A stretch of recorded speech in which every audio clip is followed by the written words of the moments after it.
Maintenant qui récupère, on est dans le coin de la patinoire.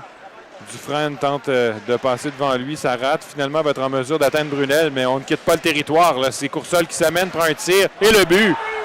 Coursol qui surprend le gardien de but Meloche entre les jambières et c'est 1-0 Rimouski. J'attendais un arrêt de jeu pour dire que Meloche, le gardien, là, normalement, il n'aurait pas dû lancer. Il n'aurait pas dû avoir de but là, sur ce lancer-là. Le joueur arrivait complètement du coin de la patinoire.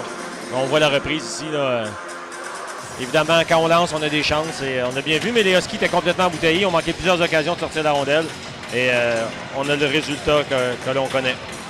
Effectivement, a perdu le disque à 3 reprises. Les enjeux remportés par Saint-Denis. Le Roi, toutefois, perd la rondelle. C'est Véro qui va s'amener. Véro tente une feinte. Finalement, Véro toujours tire le but! Antonin Véro qui en profite pour marquer un but et c'est maintenant 1-1.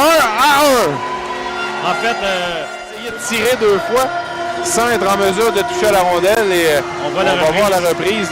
Véro qui tente d'amener dans l'enclave. Essaie de tirer, ça touche un patin. Et la rondelle qui réapparaît. Ce qui est organisé là. Higgins a le disque, passe vers Zenon. Zenon, là, Véro derrière le filet. Véro, belle passe à Zenon, mais heureusement pour l'Océanique, le gardien de but avait bien suivi parce que c'était très bien pensé là, de la part de Véro, la passe derrière à Zenon. 34,1 %. Donc, on le répète, le meilleur avantage numérique de la Ligue présentement du côté des Huskies. Les enjeux à la droite du gardien de but Saint-Hilaire. À nouveau, quel disque. Coursol au cercle gauche. Remet derrière lui à Kennedy. Kennedy là, qui essaie de déjouer devant lui. Zenon là-dessus qui a bien joué, mais ça revient à Coursol devant. Prend un tir bloqué par Meloche qui ne donnera pas de retour là-dessus. Et Kennedy se fait un peu insistant. Et Higgins qui va répliquer avec 1,21 à jouer à la première. Excellente première. Dufresne n'avait pas aperçu que le gardien de but était couché sur la patinoire, mais le jeu se poursuit. C'est Véro qui envoie la rondelle maintenant au cercle. Toujours Véro. Tente de revenir vers l'enclave. Finalement, prend un tir.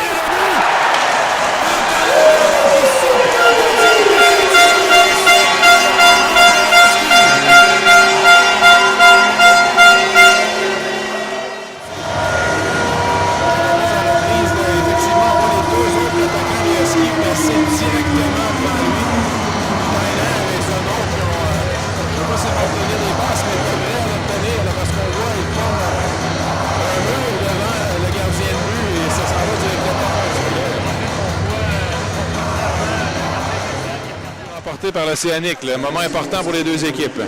Tire, attention, il y a un joueur seul devant le gardien de but et Meloche qui va d'un bel arrêt. C'est Saint-Denis qui s'est retrouvé complètement seul et il a eu tout le temps du monde pour déjouer Meloche qui là-dessus vient de se signaler. Roy prend son temps, là, ça va à Blais, à nouveau à Roy. Roy va remettre la catapult, son tir passe, ça va juste à côté du filet. C'est Blais qui remet à Roy. Roy il va d'un tir bloqué, tir retour et le but de Mathieu qui en profite pour créer l'égalité 2-2 avec 54 secondes là, cet avantage numérique. Je peux vous dire une chose, le fait que pour être sûr qu'il ne casse pas, parce que là vraiment ça l'a ouvert, on a donné une occasion sur un plateau d'argent l'Océanique parce qu'on était presque littéralement 5 contre 3. C'est l'égalité 2-2. Mise en jeu remportée par Verdon. S'installe chez les Huskies. Steiner à Higgins. Higgins il va d'un tir. 3-2 pour les Huskies. Ty Higgins qui tire et ça s'en va au fond du filet. Les Huskies qui reprennent les devants d'avantage numérique. On a vu encore, peut-être que c'est très offensif. On a vu bien se déplacer vers le centre à la ligne 2 et puis dégager un tir vif. Effectivement, on vient de voir la reprise. Je me demandais si ça avait dévié, mais je pense que la réponse c'est non. C'est Thomas Verdon cette fois qui était placé directement. Très bien placé à nouveau devant Saint-Hilaire, qui n'a rien vu. Qui retourne vers Higgins. On n'arrive pas à se donner d'angle de tir là, chez les Huskies. Steiner à droite. Steiner passe devant, ça touche un bâton, le tir, l'arrêt, le retour et le but! Bill Zenon qui marque finalement sur le deuxième retour et voilà, c'est 4-2 pour les Huskies.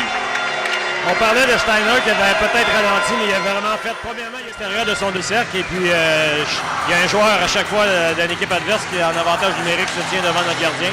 Donc il y a peut-être eu une séquence qu'on a échappé, là, mais on a bien profité du trafic. Parce que pour battre Saint-Hilaire, ça prend des séquences où est-ce qu'on peut le faire coucher et profiter de sa chute. On a marqué de très beaux buts ce soir chez les Huskies avec des joueurs devant le filet alors que passe vers Zenon, alors qu'on est allé frapper Véro. Là, finalement, c'est Steiner qui a la rondelle. Il va d'un tir bloqué par Saint-Hilaire. Retour et le but d'Antonin Véro qui vient de compléter son tour du chapeau et les casquettes s'amènent sur la patinoire. Ouais. Véro, vraiment, là, il est impressionnant parce que évidemment, il n'est pas grande taille, ça y prend juste avant le but. Il ne s'est pas laissé déconcentrer. Il a subi d'autres bonnes mises en échec ce soir aussi. Un joueur de petite taille, mais disons que l'entraîneur t'en parlait dans ton entrevue d'avant-match. Trouvez-moi un meilleur joueur que Véro dans la Ligue. Je pense que ce soir, on lui donne raison. On a l'impression qu'il a été devin.